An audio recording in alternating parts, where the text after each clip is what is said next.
All right, Coach, to open up the floor to you, what are your first initial thoughts on tonight's game? Yeah, pleased. I thought pleased with our efforts, our execution. Pleased and commendable to Lone Star as well.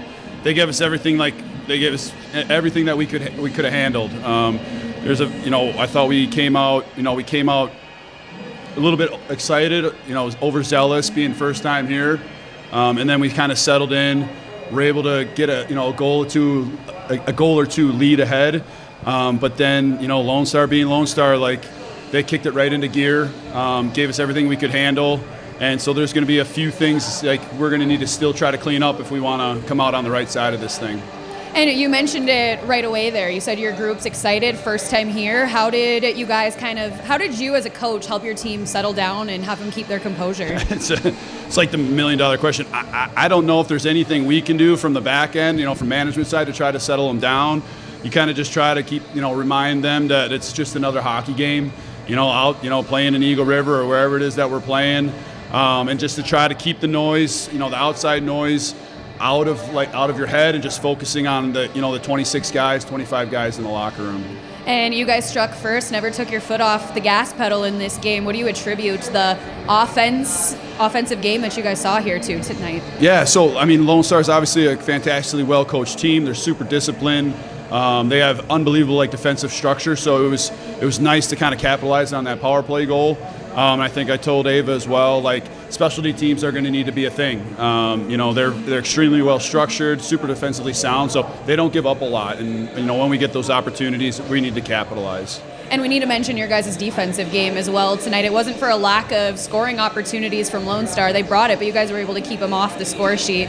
How are you guys able to do that? Yeah, it's something that we emulate them. The Lone Stars, the Bismarcks, the Minots, the teams, these perennial teams that have been around and have done it well for a long, long time.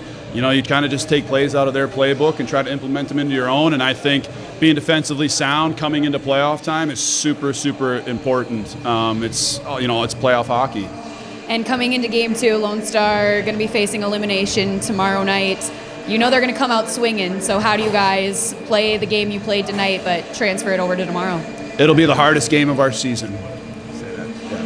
And we'll need to just continue to mind our P's and Q's, have great habits, compete, really great structure, keep it nice and simple, and play good road playoff hockey.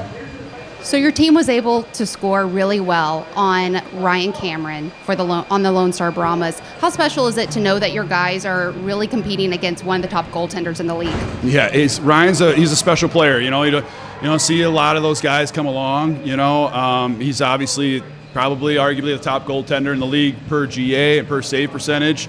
And so anytime you get one or two past him, you might want to hold on to that puck because it doesn't come too often. So, we just got to continue to, get pucks and bodies at the net, take pucks to the net, keep things simple, get a lot of traffic in front of them so you can't see it.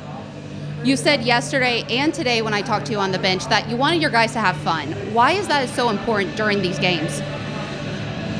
Well, at the end of the day, we're playing a sport. I think sometimes, we forget, as we climb and graduate into, the junior A ranks and D1 and professionals that, professional ranks, that at the end of the day, you're playing a sport and it's meant to be a lot of fun. I think when you can kind of walk the line of having fun and being professional is when you ultimately are at your best as a player.